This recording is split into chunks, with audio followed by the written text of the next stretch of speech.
What's up, everybody? Today we behind the scenes with Gus from Gus and Pops. This is the story of Gus and Pops. So we're gonna get started. I'm asking your first question. What was your relationship with your father? I never really had a relationship with my father. It was growing up. It was just rocky.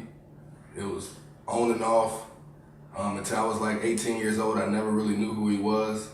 Um, as I got older, I started to form my own opinion about him. As hearing all the other stuff that how he was or how he wasn't, I just wanted to form my own opinion about him. And it wasn't until I started getting older that I realized that I didn't even care why he was gone.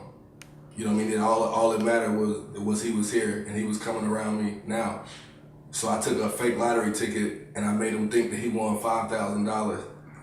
And with me doing that, it wasn't a joke. It wasn't something that I was just trying to do. But in the end, I was just trying to find that love that I never had as a kid. And in the end, it ended up being funny and it ended up going worldwide. But I wanted people to know from that, I found something that I always didn't think that was there. And in doing so, I know you can do it too. So it was hard, it was rough, it was a lot of pain.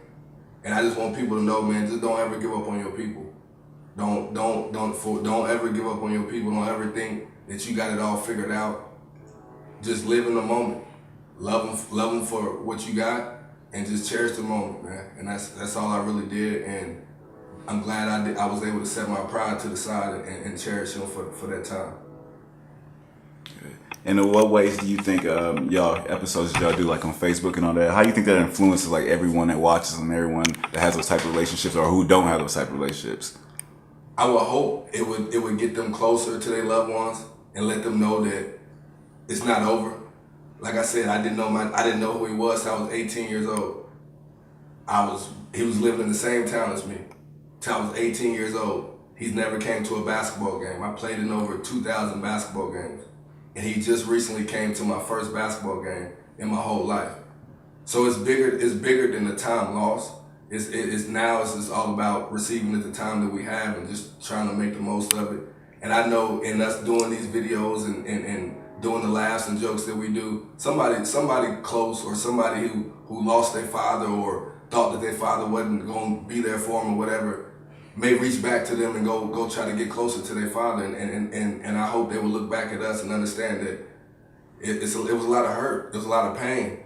And it's better to just set that aside and just live for the moment. And I'm thinking that's what we can show people and show the world, that it's a story of second chances, man. Just never give up on your people. So, well, how was the relationship with you and your mother then? Me and my mom had a funny, goofy, loving relationship. And it was kind of because we didn't really get to spend the time that we really should have as a mom and a son. I never really stayed me and my mom never had a house together. Me, my brother, and my mom, we never lived in the same house. I never lived in the same house as my father. And that always kind of bothered me to a certain extent. You know what I mean? But the relationship that we had, it was always loving. My mom's been to prison 27 times my whole life. I'm 31 years old. So it's a lot of pain there. It's a lot of not knowing. And it's just real. It's just what it is, and I embrace it. I embrace her. I love her.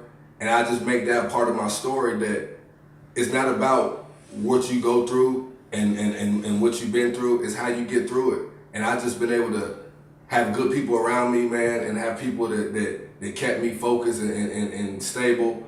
And I'm forever thankful for that. Yeah.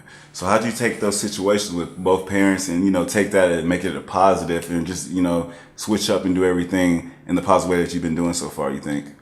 I would say friends, family, my uncles, my brothers, all my loved ones, keeping me stable and keeping me around the things that I need to be around. Basketball was my goal.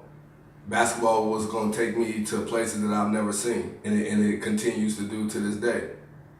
And in doing so, I just thought that was the best thing for me, getting involved in the community, because I always knew I never had the things that I always wanted. And I see these kids these days that they don't do the things that we do to have fun.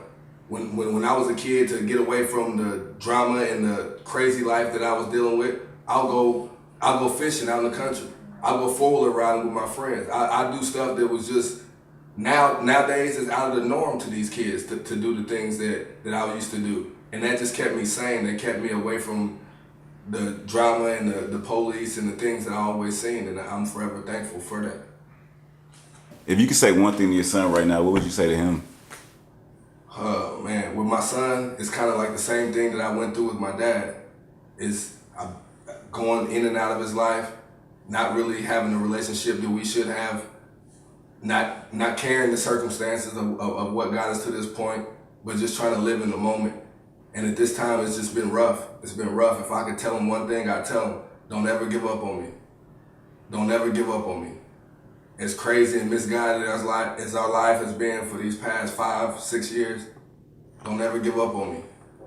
And I hope one day you'll be able to watch this video and you will know I gave my dad a second chance. He ran off on me, so I thought. And I just want you to know, man, don't ever give up on me. Don't ever think that I left you. Don't ever think that I didn't care for you.